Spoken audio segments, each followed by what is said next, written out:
दीपावली वर्मा जी, आप ये दीपावली दीपावली दीपावली दीपावली दीपावली वर्मा जी, आप ये बताओ, आप दहेज के ऊपर स्पेशल कॉन्सेप्ट बनाने लग रहे हो। आपकी शादी हो रही है या ना हो रही है? अगर हो रही है तो आपने दहेज लिया है या ना लिया है? अगर नहीं हो रहा तो होने के बाद दहेज लोगे या ना लोगे? सबसे पहले राम राम। तो राम जैसे राम। कि इन्होंने बताया कि मैं फिल्म पर काम कर रही हूँ, फिल्म का नाम है गंगा और ये दहेज प्रथा के खिलाफ है। बहुत अच्छा कॉन्सेप्ट है। इसमें मैं तुलसी बनी हूँ, गंगा की बहन। ठीक है, तो किस तरह शादी होती है, फिर अत्याचार होते हैं सिर्फ दहेज को लेके, इसके ऊपर सारी फिल्में जल्दी रिलीज़ हो जाएगी, आपको देखने के लिए मिल जाएगी। अब आपने पूछा है कि शादी हो रही है नहीं हो रही है, दहेज ये वो, तो शादी मेरी हो गई है अभी कुछ महीने पहले। ठीक है, और मेरी जहाँ शादी हुई है वहाँ जो मेरे ससुर थे, मतलब मेरे पापा जी, उन्होंने साफ मना कर दिया था कि हमें कुछ दहेज नहीं चाहिए, हमें सिर्फ बेटी चाहिए, और वही उन्होंने किया था। ठीक है, मेरे ससुर जी ने। तो मेरे घर में ऐसा कुछ नहीं कि दहेज को लेके लड़ाई झगड़े या ये वो। हाँ, बाकी ये है कि अगर मैं और लड़कियों के जीवन में बोलूँ तो बोला जाता है कि बहुत सारे घर इसलिए ख़राब होते हैं क्योंकि वहाँ औरतों की चलती है, सास की और नंद की चलती है, इसीलिए घर ख़राब होते हैं ना। ससुर का तो आपको सुनने मिलेगा पर 1 या 2% मिलेगा, पर जो ज़्यादातर घर ख़राब होते हैं ना वो नंद और सास की वजह से घर ख़राब होते हैं। ठीक है, लेकिन बदनाम कौन हो जाती है? बहू। कि बहू गलत थी इसलिए। पर एक बात मैं आज बता रही हूँ, एक बहू ना तब तक सहती है जब तक उसको सहा जाता है, लेकिन जब पानी सर के ऊपर चला जाता है ना तो वो बोलती ही बोलती है। कोई ऐसा गूंगा नहीं आता अपने घर से जो नहीं बोलता है। ठीक है, तो जिस दिन वो बोल देती है ना उस दिन वो गलत साबित हो जाती है। पर तब वो सास या वो नंदे या वो ससुराल ये नहीं सोचते कि नहीं भी गलती हमारी है, हमने गलत बोला इसीलिए बहू मजबूर हुई बोलने पे। ठीक है, तो ये चीज़ ना बहुत होती हैं।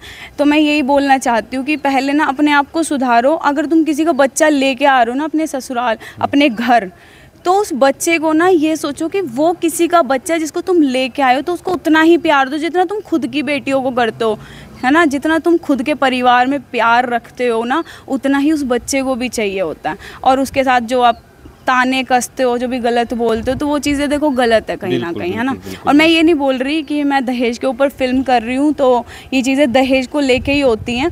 दहेज को लेके भी होती है 80%, लेकिन 20% ऐसा भी होता है कि दहेज का कोई मैटर नहीं होता है, फिर भी लोग ताने कसते उल्टा सीधा बोलते हैं, लड़की के घर वालों को भी बीच में ले आते हैं कई बार, है ना। पर लड़की बेचारी इतनी मजबूर हो जाती है कि वो ना तो घर जाना चाहती है, क्योंकि घर जाएगी तो कहीं ना कहीं उसके घर वाले परेशान होंगे। पर कभी तो ऐसा होगा ना कि वो अपने घर वालों को बताएगी। एक ना एक दिन तो ऐसा आता ही है।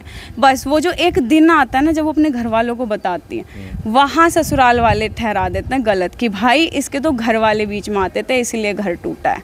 पर भाई थोड़ा बहुत ना अपने आप को सुधारना चाहिए इंसान को, मुझे ये लगता है। हर एक इंसान का फर्ज बनता है कि किसी के बच्चे को लाए हो तो उसे बोल रहे हो ना बेटी बना के रखेंगे।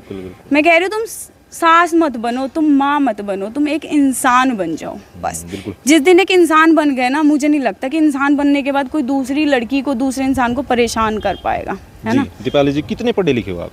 मैं ग्रेजुएटेड हूँ और अभी जो खास मैं कर रही हूँ वो एक्टिंग कर रही हूँ, थोड़ा बहुत मेकअप कर लेती हूँ अच्छा खासा। मैं एयर ब्रश मेकअप आर्टिस्ट हूँ। ओके, यानी कि टेक्निकल ट्रेनर। ओके, कई तरह के, मतलब यानी कि ऑलराउंडर हो आप, हर चीज में मस्त हो। हाँ, मैं सब कुछ हूँ, मैं डोरेमोन हूँ अपनी जिंदगी का, सब कुछ कर लेती हूँ। बिल्कुल। चलो भाई, कड़ा संदेश दिया मैसेज के अंदर, इस वीडियो के अंदर दीपाली वर्मा जी ने, दहेज ना लेना ना देना। हाँ। और अगर किसी के बच्चे को ला रहे हो ना तो उसको प्यार करो, उसको ऐसा रखो जैसे तुम्हारी खुद की बेटियां हैं। उसको ये मत जताओ कि नहीं तू बहू है ये मेरी बेटी है, ये सब जताना बंद करो। वरना मैं सच बोल रही हूँ, अपने लड़के को कुंवारा ही रखो यार, किसी का जीवन मत खराब करो, है ना। उसका दिल दुखा के, उसको परेशान करके मत किसी की बद्दुआ लो। अपने आप को थोड़ा सुधारो, क्योंकि सुधर तो हर इंसान जाता है, थोड़ा बहुत तो कुत्ता भी सुधर जाता है, तुम तो फिर भी इंसान हो। बिल्कुल। वो फीलिंग दिखा सकते हो जो दहेज के बाद प्रताड़ित किया जाओ है महिला को, लड़की को, किस तरह से वो इमोशनल होकर अपने परिवार को बता सकती है, किस तरह की फीलिंग लेती है, वो फीलिंग लेके दिखा सकते हो दर्शक? देखो, दहेज के लिए प्रताड़ित किया जाता, सब कुछ होता है, क्या फील बताऊँ मैं। एक लड़की अगर प्रताड़ित हो रही है ना तो वो सुसाइड करने तक पे मजबूर हो जाती है, उसकी कोई फील नहीं होती। वो सिर्फ मिलेगी तो मरी हुई पड़ी हुई मिलेगी कहीं ना कहीं, है ना, उसकी कोई फील नहीं होती। और एक लड़की सहती है तब तक सहती है जब तक सहा जाए उससे। कई बार सुसाइड भी नहीं करती ना तो कोई कहीं से मार देगा, कोई कुछ खिला के, कोई धक्का देगा, कोई गला घोट के, वो बेचारी क्या अपनी फील किसी के सामने रखेगी। पर एक लड़की यही चाहती कि अगर मैं परेशान हूँ ना, तो या तो ये लोग जो कुत्ते लोग हैं ना ससुराल वाले, ये सुधर जाएं, और नहीं सुधर रहे हैं तो फिर तो जीवन का एंड है ना उसमें से। लेकिन कुछ लड़कियां ऐसी होती हैं जो उभर के बाहर निकल जाती हैं, जिसको लोग बोलते हैं कि डाइवोर्स ले लिया, ये तो ऐसी थी वैसी थी। पर मैं बताना चाह रही हूँ, डाइवोर्स ना कोई ऐसी मामूली चीज़ नहीं है कि किसी ने मुंह उठाए ले लिया, किसी समस्या का समाधान भी नहीं है, वो नहीं है। लेकिन डाइवोर्स लेना पड़ता है लड़कियों को, जब उस पर जो बीत रही है वो किसी को बता नहीं सकती, कोई समझ नहीं सकता है। कुत्ते लोग मिल गए हैं तो उसको डाइवोर्स लेना पड़ेगा। तो इसका मतलब ये नहीं लड़की गलत है, अगर शायद ससुराल वाले प्यार से रखते हैं ना तो डाइवोर्स जैसी नौबत आती ही नहीं, ठीक है। तो जज तो हर कदम पे किया जाता है लड़कियों को। अब जैसे मैं काम कर रही हूँ, बहुत लोग मुझसे पूछते हैं इस सेट पे, हर सेट पे लोग मुझसे पूछते हैं, अच्छा तुम्हारी शादी हो गई तो क्या तुम्हारे ससुराल वाले सपोर्ट करते हैं? सब, हर कोई ये सवाल पूछता, हर कोई। अब मैं सच बोलूँ तो हाँ जी सपोर्ट करते हैं, और अगर मैं बहुत ही सच बोलूँ तो भाई डिफ़िकल्टी सबके सामने आती है, ठीक है। एक लड़की के लिए अपने मायके में रह के काम करना, बाहर निकलना बहुत मुश्किल होता है, और सच्ची में होता है। लेकिन ससुराल में रह के काम करना वो उससे भी डबल मुश्किल होता है, क्योंकि जितना एक बार को घर वाले समझ लेंगे ना कि इसका स्ट्रगल क्या है क्या नहीं है, वो ससुराल वाले नहीं समझ सकते कभी भी।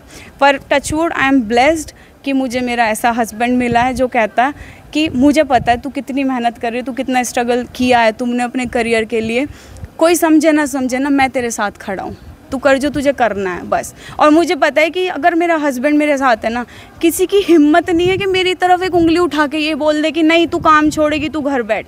किसी की हिम्मत नहीं मुझे गलत बोलने की।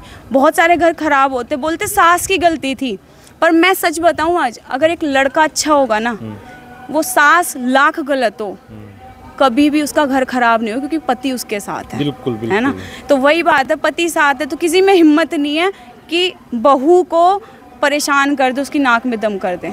उल्टा सास भी ऐसे हाथ झाड़ के साइड बैठ जाएगी, भाई ठीक है मैं हार गई तुम जीते। बिल्कुल। चलो दीपाली जी, आपका बहुत बहुत धन्यवाद। इस जो समाज के अंदर इतना बड़ा मैसेज दिया है उसके लिए बहुत बहुत धन्यवाद, शुक्रिया, thank you. Thank you so much. जय श्री राम।